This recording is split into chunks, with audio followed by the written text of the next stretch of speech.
नमस्कार दोस्तों, हर हर महादेव। स्वागत है आपका आपके अपने चैनल रिलैक्स 19 में। आज मैं आपके लिए कुछ वास्तु दोष को दूर करने के उपाय लेकर आई हूँ, जिनसे दुर्भाग्य दूर होगा और हमारे घर में लक्ष्मी का प्रवेश होगा। दोस्तों, कई बार हम लोग कड़ी मेहनत करते हैं, दिन रात लगे रहते हैं, लेकिन उसके बावजूद भी हमें सफलता प्राप्त नहीं होती। बच्चे भी दिन रात पढ़ाई में मेहनत करते हैं, लेकिन उतने सफल नहीं हो पाते। कई बार इसके कई कारण होते हैं, जिनमें से कि प्रमुख दोष जो हो सकता है या एक कारण जो हो सकता है वो वास्तु दोष भी हो सकता है। वास्तु दोष के द्वारा कई तरीके की नकारात्मक ऊर्जाएं हमारे घर में बढ़ती हैं, जिसके कारण हमारे घर में दुख, कलेश या अशुभ घटनाएं घटित होने लगती हैं। इन्हीं सभी परेशानियों से छुटकारा पाने के लिए वास्तुशास्त्र से मैं कुछ उपाय निकाल कर लाई हूँ। उसमें वास्तुशास्त्र में कुछ उपाय बताए गए हैं, जिनके द्वारा हम अपने घर से दुर्भाग्य को दूर कर सकते हैं और लक्ष्मी माता का आगमन हमारे घर में स्वतः ही होने लगता है। उसमें सबसे पहला उपाय क्या है कि जब हम लोग या घर की महिलाएं जब घर में सफाई कर लेती हैं, तो हल्दी को जल में घोलकर उसे एक पान के पत्ते की सहायता से पूरे घर में छिड़कें। इससे घर में लक्ष्मी का वास होगा तथा शांति भी बनी रहेगी। और उसके बाद एक चीज़ और कर सकते हैं, इसी उपाय के साथ एक और काम कर सकते हैं कि घर में जब हम सफाई कर लेते हैं तो उसके उपरांत हम गंगा जल का भी छिड़काव कर सकते हैं, जिससे जितनी भी नकारात्मक शक्तियां हैं वो हमारे घर से जाएंगी और वास्तु दोष भी दूर होता जाएगा। दूसरा उपाय यह है कि हम लोग हमारे घर में धार्मिक पुस्तकें रखते हैं, चाहे रामायण हो या हम लोगों के अंदर घर में भागवत गीता हो या और दूसरी धार्मिक पुस्तकें, जैसे हम रखते हैं सुंदरकांड की किताब हो, हनुमान चालीसा हो, ये सारी की सारी किताबें हम अपने घर में रखते हैं। तो गलत दिशा में अगर हम धार्मिक पुस्तकों को रखते हैं तो वो भी एक बहुत बड़े वास्तु दोष का कारण बनती हैं। वास्तुशास्त्र के अनुसार धार्मिक पुस्तकों और ग्रंथों को हमेशा पश्चिम की तरफ ही रखना चाहिए। किसी दूसरी दिशा में, या हम लोग कई बार पढ़ते होते हैं तो बेड के ऊपर बैठ के पढ़ रहे होते हैं, या बच्चे ले लेते हैं किताबों को कहानियों के तौर पर पढ़ने के लिए, तो बेड के अंदर रख देते हैं, गद्दे के नीचे रख लेते हैं, तकिए के नीचे रख लेते हैं, तो ये गलत है। तो हमें कभी भी बेड के अंदर, गद्दे या तकिए के नीचे धार्मिक पुस्तकों को रखना नहीं चाहिए। एक ही जगह पूजा के कमरे में या मंदिर के स्थान पर पश्चिम दिशा की तरफ उनका स्थान बनाना चाहिए और वहीं पर धार्मिक पुस्तकों को संकलित करके इकट्ठा एक साइड में रखना चाहिए। और जैसे शिव पुराण है या हमारी रामायण है, इसको हमें हमेशा, धार्मिक पुस्तकों को हमेशा कपड़े में ढककर ही रखना चाहिए। तीसरा उपाय है, हमें अपने घर के मंदिर में हमेशा घी का एक दीपक जलाना चाहिए। साथ के साथ जब भी हम पूजा करें तो घंटी भी बजानी चाहिए, जिससे सभी प्रकार की नकारात्मक ऊर्जा जो है हमारे घर से बाहर निकलती है। घंटी की ध्वनि से हमेशा जितनी भी नकारात्मक ऊर्जा है वो सारी बाहर चली जाती हैं। और साथ के साथ अगर आप हो सके तो शंख बजाएं। शंख बजाने से जितने भी संपूर्ण घर के दोष हैं, वास्तु दोष हैं, वो सब दूर होते हैं।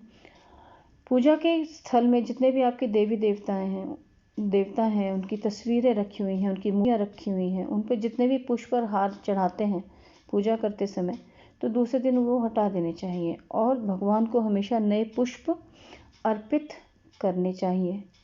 इस प्रकार जब पूजा घर में की जाती है तो उससे घर के जितने भी वास्तु दोष हैं वो सब हटने लगते हैं, स्वतः ही धीरे धीरे हटने लगते हैं। और अगर हम पूजा घर में देवी देवताओं के चित्रों के सामने एक दूसरे के सामने रख देते हैं तो उनसे भी बहुत बड़ा दोष उत्पन्न होता है कि हम एक दूसरे के सम्मुख एक दूसरे देवताओं की जो है तस्वीरों को रख देते हैं। तो ये ऐसा भी हमें पूजा घर में नहीं करना चाहिए। दोस्तों, तीसरा उपाय है इसमें, चौथा उपाय जो है हमारी घर की झाड़ू। घर की झाड़ू को हमें कभी भी खुले में नहीं रखना चाहिए। पहला चीज़, दरवाजे के पास नहीं रखना चाहिए। और झाड़ू को कभी भी अगर हम लोग पैर लगा देते हैं बार बार, तो उससे भी हम लोगों का धन का नाश होता है। और झाड़ू के ऊपर कोई भी वज़नदार वस्तु नहीं रखनी चाहिए। तो इसलिए झाड़ू को हमेशा छुपा कर रखना चाहिए।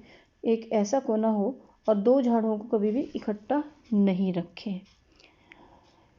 5वां यह है कि हमें घर पर, हमारे घर की दीवारों पर सुंदर हरियाली से युक्त और मन को प्रसन्न करने वाले चित्र लगाने चाहिए। इससे घर के मुखिया को होने वाली जितनी भी मानसिक परेशानियां हैं वो ख़त्म हो जाती हैं। यानी कि घर में हमें हमेशा एक माहौल जो है अच्छा खुशनुमा बनाकर रखना चाहिए।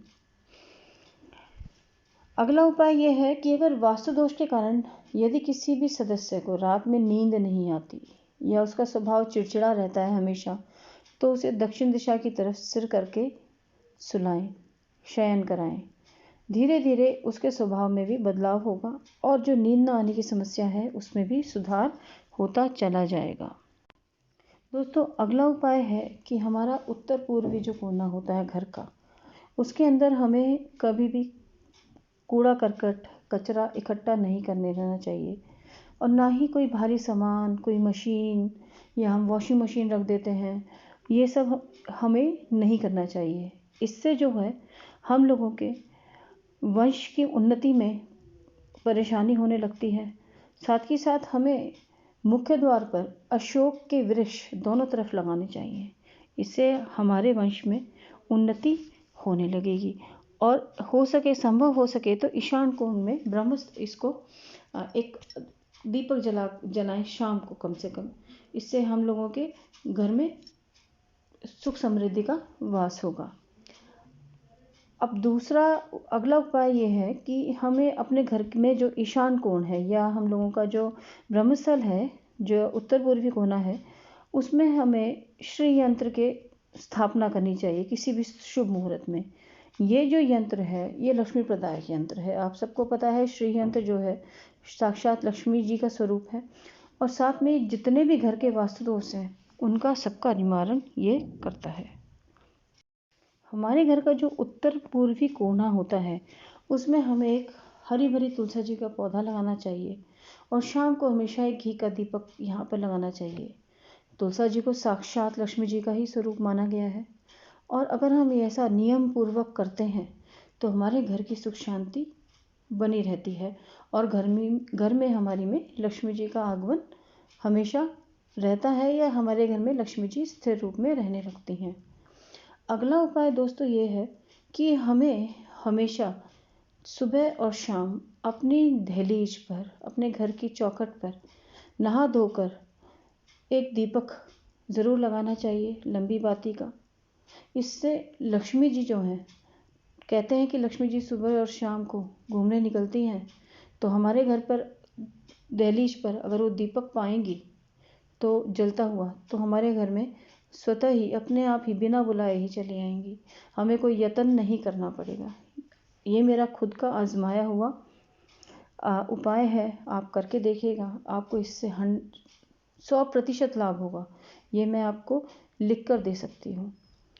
दूसरा, अगर हम लक्ष्मी जी को बुलाना चाहते हैं तो हमें घर में किसी भी कमरे में सूखे हुए फूल नहीं रहने देने हैं। हम फूलों का शौक़ रखते हैं, घर में छोटे छोटे गुलदस्ते लगा देते हैं। फूल आते हैं एनिवर्सरीज़ पर, पार्टीज़ पर, लेकिन वो सूखे हुए फूल जो हैं गुलदस्ते में रखे रहते हैं, वो ठीक नहीं है। इनको निकाल देना चाहिए। सूखे हुए पुष्पों की जगह अच्छे खिले हुए फूल लगाने चाहिए। और इससे नकारात्मक ऊर्जा भागती है और सकारात्मक ऊर्जा का हमारे घर में प्रवेश होता है। दोस्तों, एक उपाय ये है कि हम सुबह और शाम के समय अपने घर में कोई भी भजन, चाहे आप शंकर जी को मानते हैं, आप माता रानी को मानते हैं, और मेरे हिसाब से अगर आपको लक्ष्मी जी का आगमन चाहिए अपने घर में हर तरह का परेशानी को ख़त्म करना है, तो आप शाम के वक्त लक्ष्मी जी के बीज मंत्र का, एक लक्ष्मी चालीसा का, या आप लोग लक्ष्मी जी का लक्ष्मी स्रोत का पाठ चला दीजिए, यूट्यूब पर चला दीजिए, म्यूज़िक सिस्टम पर चला दीजिए। तो शाम को जब गोधूली बेला होती है, जब सूर्यास्त के बाद का 1 घंटे का समय जो होता है, सूर्यास्त से आधा घंटा पहले और आधा घंटे के बाद का जो समय होता है वो गोधूली बेला कहा जाता है। उसके अंदर आप ये लक्ष्मी चालीसा चलाएं, लक्ष्मी जी का आप कोई भी आरती करें, लक्ष्मी जी का आप लक्ष्मी सहस्त्र नाम चलाएं, कुछ भी चलाएं ज़रूर। और सुबह आप उठने के बाद अपने घर में हल्की आवाज़ में ही चला लें, लेकिन चाहे भजन ज़रूर चलाएं। इससे आप देखिए 1 महीने आप इस नियम को अपना कर देखिए, 100% लाभ होगा, आजमाया हुआ है। और अगर आपको देखिए इन सब चीज़ों से लाभ होता है तो प्लीज़ कमेंट बॉक्स में आकर कमेंट ज़रूर कीजिएगा। मैंने छोटे छोटे लेकिन बहुत अच्छे उपाय कुछ वास्तुशास्त्र के, कुछ शिव महापुराण से निकाल कर लेके आई हूँ। अगर आपको पसंद आए तो प्लीज़ वीडियो को लाइक कीजिएगा। अगर आपको इन सब से लाभ होता है तो आप प्लीज़ कमेंट बॉक्स में ज़रूर कमेंट कीजिएगा। नए आए हैं चैनल पर तो प्लीज़ सब्सक्राइब कीजिएगा। ऐसी ही अच्छी जानकारी और रोचक जानकारी को लेकर और आपकी कुछ समस्याओं के निदान को लेकर मिलती हूँ अगले वीडियो में। तब तक के लिए हर हर महादेव। और कमेंट बॉक्स में अगर एक बार लिख सकें तो प्लीज़ हर हर महादेव ज़रूर लिखिएगा। आपका भी भला होगा और मेरा भी। धन्यवाद।